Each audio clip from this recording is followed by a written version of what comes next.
A research question is an actual question you ask yourself about your topic. It is some aspect of the topic that you're interested in and want to find out more about. All good academic research starts with a research question. The research question doesn't usually show up in the final paper, but we can see evidence that there was one. In this article, for example, the authors state that the goal of their article is to assess the factors that make people willing to pirate digital music. They don't tell us what their research question was, but based on their goal we can assume they had one, and that it was something like, why do consumers pirate digital music? You'll almost never be asked specifically to create a research question as part of a research paper, but you should always start with one anyway. Now that you know what a research question is, why do you need one? Most students find a topic, then start working on their research paper right away.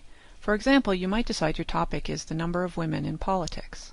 A topic is a starting point for a research question. You ask a research question about a topic. For example, on our topic we could ask the research question, why do some countries have more women politicians than others? There are lots of possible research questions you could ask about any topic. For example, we could also ask, does having more women politicians lead to better laws for women? Picking one question over others helps you focus and gives you an angle to approach the topic. This helps you streamline your research and writing, which will save you a lot of time and make your papers better. Now you know why you should use a research question. Next we'll find out how to create one. It isn't hard to come up with a research question. We'll follow a few steps. First, pick a topic you're interested in. Then, find one aspect of the topic you want to focus on. Think of some questions you could ask about that aspect. Pick one, then make sure it's a good question. We'll go through the steps using an example. First, pick a topic you're interested in.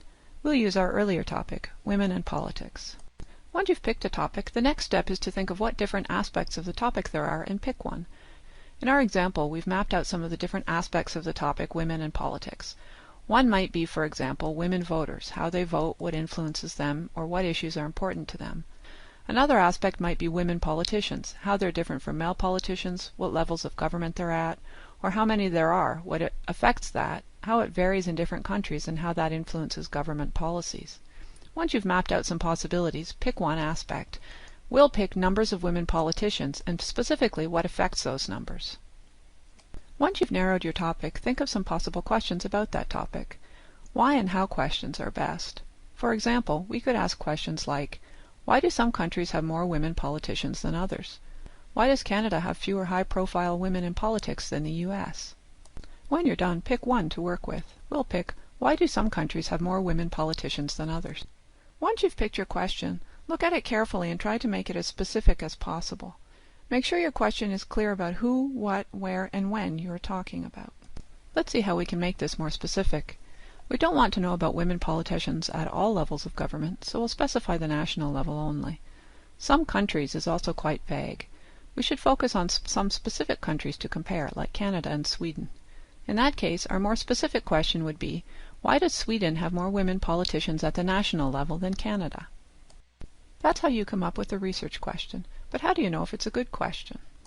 A good question focuses on only one issue and doesn't try to fit in too much. It requires analysis and thinking and doesn't have an obvious answer. How and why questions are best for this. It's specific and focused, not too broad. It's also clear, with all the vague words defined or made more specific. You don't usually put your research question into your final paper. What do you do with it then? Your research question will help focus your research. You'll need to find information that helps you answer your research question. For our question on why Sweden has more women politicians than Canada, we might need some statistics, for example. We might also need to know the reasons why Sweden has a lot of women politicians. Then we would need to know how that is different from Canada. Knowing what information we need to answer our question helps make the research more efficient. Your research question also helps you create your thesis.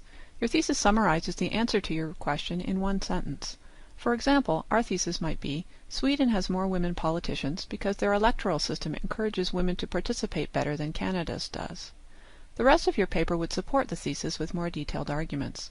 Your whole paper, therefore, will focus on answering your research question, which helps give structure and focus to your paper. Try it yourself. Create a research question for your paper. Use the research question worksheet, which you can find on the same